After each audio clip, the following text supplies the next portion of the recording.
As PC gaming becomes more popular in recent years, there is still one misnomer that remains the same. People are always under the assumption that PC gaming is just far too expensive, and consoles are cheaper and the best way to go.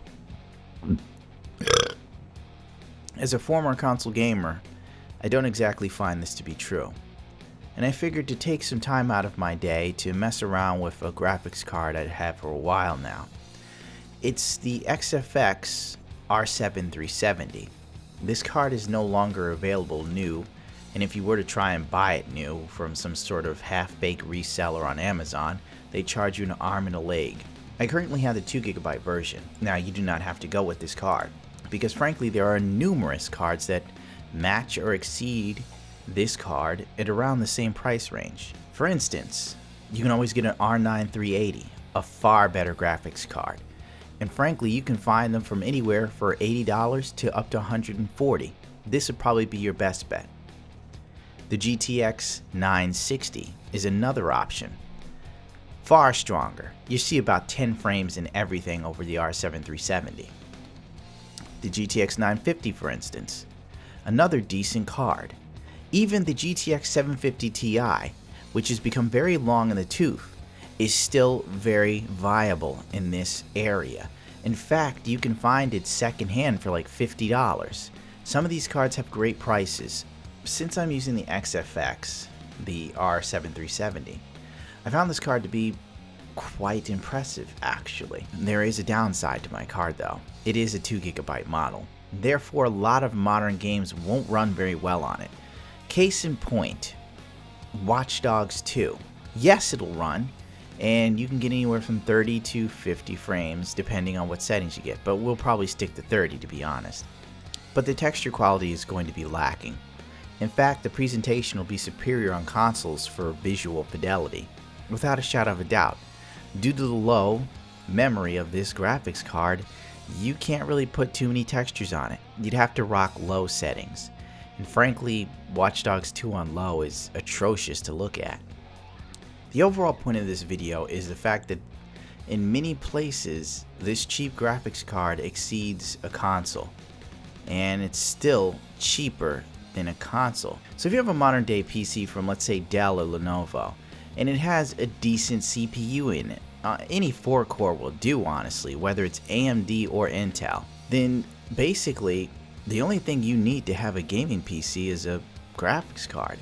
And that's where these cheap bargain bin graphics cards come in. Like even Far Cry 4, which I don't have any video of, with my XFX 370, you have an average frame rate of 40 FPS. And that's pretty much all you're really looking for. Something that's viable, something on the same level as a console. Tomb Raider, for instance, made by Crystal Dynamics and Eidos Montreal.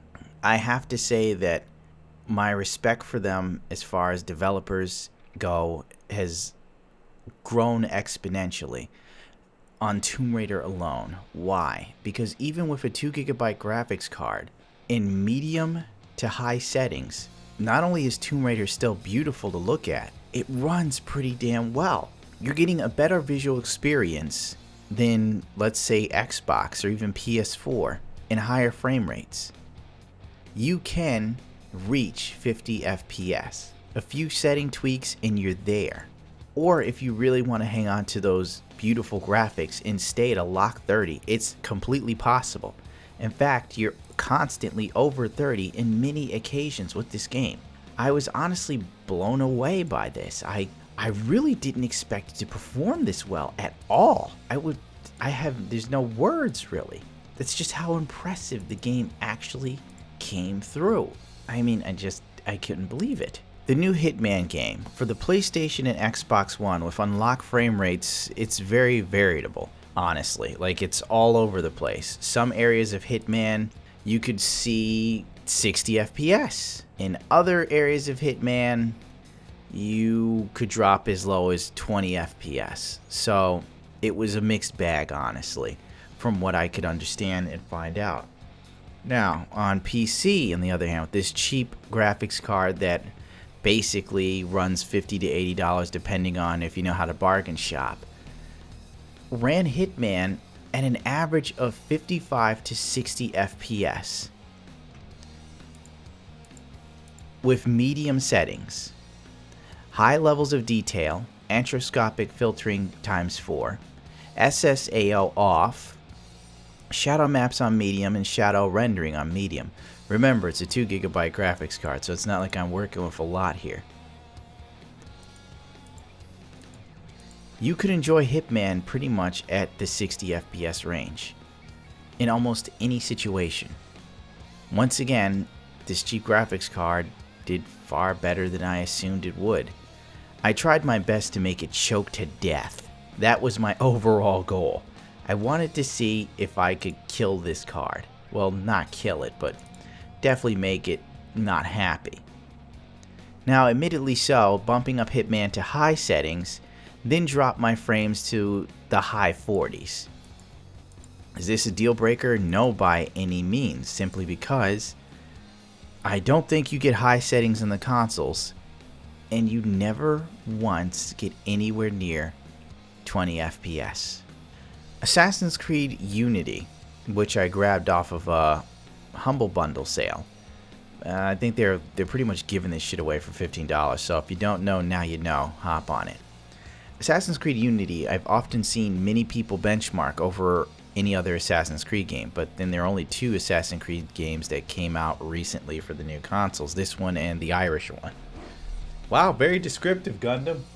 What do you want from me? I don't care much about Assassin's Creed anymore. But I will admit, Assassin's Creed Unity is very demanding, and that is why I wanted to use this for the benchmark with this cheap GPU. How much could this GPU take? How well could this GPU run the game? My overall goal, once again, was to play the game at a setting that I could accept. In the sense of, I wanted the visuals to be good, and I'm willing to play at 30 FPS if the game looks good. With a mix of medium and high settings, I can honestly and undoubtedly say you can play Assassin's Creed Unity at 30 FPS. No doubt about it, locked. Now, you could also take off VSync and remove it from 30 FPS and just let the frames fly. But there will be screen tearing in many areas due to the fact that the frame rate is just all over the place. While climbing buildings, you could see 60 FPS. But then in heavily populated areas, you are at 30 FPS, even 29 FPS. It all depends on what's going on in the world. Personally, I guess I'd rather have it locked at 30 rather than getting up to 60 and then having it slow down to 30 and really jarring my eyes. Last I recall in Assassin's Creed Unity for consoles, the frame rate is a bit of a hard pill to swallow. I'm pretty sure Digital Foundry has a video on this, and I believe that the game ran around 24 FPS. Yes, it's only what? 6 frames less than 30? That 6 frames makes all the difference. And I don't care how you call it cinematic, it's really fucking horrible on the eyes. In fact, the game seems very jittery to me. The lack of fluidity just kills you. Lastly, I tried to make Watch Dogs 2 run on this graphics card. I made the very foolish mistake of downloading the high resolution textures because I'm an asshole. But I really wanted to see what would happen if I made this move. In all honesty, it wasn't the best move to make. The game is still playable. It's still enjoyable, I guess. I'm not really a big I'm not a big Watch Dogs fan. But the textures are very, very demanding. Even medium textures ate up my 2 GB of VRAM like it didn't fucking exist. And the medium textures are horrible, in fact. The medium textures almost feels like I'm looking at low textures or something below low. So I couldn't exactly recommend a 2 GB card for modern day games. If you can get a 370, an R7 370, 4 GB, an R9 380 4 GB, a GTX 960 4 GB, please do yourself a favor. grabbing these cheap cards and get the 4 GB version. Anything less is just not going to do you at all for modern games, especially the games that are coming up now this year in 2017 and beyond. So please remember that. If you're on a budget and you just want to try PC gaming and all that's available is a 2 GB, then by all means grab it, especially if you can get it cheap, $50 to $80. Maybe I'd pay a little bit more for a 380, an R9 380, but not that much. Frankly, if you can get it like a 1050 Ti or something, I mean, you won't get it at that price, like $50, $60, maybe like 150, maybe 100. I'm not quite sure how much those are. I don't look at them, but it's worth noting. It's food for thought. It's something that if you are interested in doing, it might be worth checking out, simply because as the new graphics cards are on the way, as Vega's coming out, these older cards are only going to get cheaper. And if you already have a pre-made PC from any one of those big companies, like I said before, Dell or Lenovo, and you've got a 4-core CPU, or hell, even a 2-core Intel with hyper-threading or something like that. Don't they have those? I'm pretty sure they do. There's a strong possibility that's still fully capable of gaming at 1080p and accompanying one of these cheap GPUs. I even decided to try The Witcher 3 with this graphics card. It's only 2 GB, but surprisingly it plays The Witcher on high settings, locked at 30 FPS. Shit snacks. No Hairworks though. Definitely no Hairworks. You probably could use Hairworks, but it'll drop you down to like 24 frames. Frankly, right here already, this GPU that probably, if I were to try and resell on Reddit or something, would be $50 tops, is playing The Witcher 3 better than consoles. At a lot 30 everywhere, even Novigrad, in densely populated areas, even with a couple enemies in a fight. This GPU was actually holding its own. Frankly, I'd say this is probably one of the best bangs for the buck I've bought in a PC component ever, most likely. I mean, really, I still kind of can't believe it. I was expecting this thing to tank and play 15 FPS, but it held strong. No major hiccups. I didn't even overclock the GPU, by the way, in any of these tests, meaning that there's probably still more performance you can eke out of this thing, or a GPU equivalent. Well, that's gonna do it for me. The overall underlining thing I wanted to present here is that if you are interested in PC gaming, it is definitely accessible. If you have a pre-built PC that can accept a graphics card and you want to try PC gaming, but you don't want to spend a lot of money just in case you don't like it, look for one of these graphics cards or an equivalent 370 or an R9 380, 960, 950, 950 Ti, 750 Ti.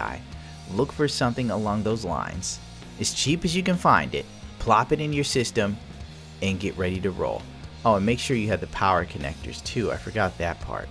I think this one only has like a 6-pin. I can't remember off the top of my head. 950 Ti or the 950, the 750 Ti. I don't even think they require power connectors. I could be wrong. And give it a go. Oh yeah, and the games are often very cheap. Like, all you have to do is wait for a sale. You can grab them cheap, or you can do Humble Bundle. Every now and then Humble Bundle puts out something like the Assassin's Creed bundle. You get like 6 or 7 games, $15. Let's see how much Assassin's Creed Unity is on Steam. Assassin's Creed Unity on Steam right now, $39. So there you go. I'm gonna get out of here. This video is probably all discombobulated. I apologize. Thank you for your time. I wish it could have gone more professionally, but I just did this off the cuff. I was like, let's see what this thing can do. Well, if you feel like rating, commenting, or subscribing, go right ahead. If not, it's totally fine. I understand. And I will catch you later, bitchachos.